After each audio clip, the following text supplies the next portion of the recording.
Atolet jemi i sakt deri tek pyetja, pastaj komenti është i joti. Opozita e quhen farsë. Ka bërë një seri denoncimi. Jo. Mos e komente. Jo pyetjen do bëj. Se ke parë kohët e fundit, ke parë shumë edhe Fox News, ke parë edhe Fox News, kështu që më le të bëj pyetjen, pastaj përgjigjja është e jote. Ndërkombëtar. Po.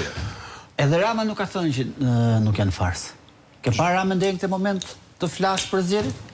Një ditë foli, edhe deputetëve që kanë marrë më shumë vota në historinë e Shqipërisë do ju bëj shkollë politike gjatë kësaj vere. Po, me pedagog Pandin dhe Fatimin. Pra, lektor do jenë këta që kanë marrë më pak vota, do mësojnë Arkendin me Sarës dhe si do. Çfarë mund t'i mësoj Rama Sarës dhe Arkendit kur kanë marrë më shumë vota se Rama dhe Po ata mund të jenë elektoralisht mirë, por në parlament ka rregulla të tjera. Që ndoshta ata janë përgatitur si ata kanë marrë vota për të qenë deputet. Po, vërtet është. Tani, ose i kanë marrë ato vota ose i kanë blerë ato vota. Nëse ata i kanë marrë ato vota, ti s'ke çfarë të mësosh atyre. Nëse ti i fut në shkollë, pasi zgjidhen deputetë, se njerëzit po votuar në Shqipëri, ti ke pranuar farsën. E pa fjalimin e Ramës pa atë kongreseve, pa brigadë. E ndjekin vetëm 30 sekonda që t'ia sillën te Nuk foli kundër farsës.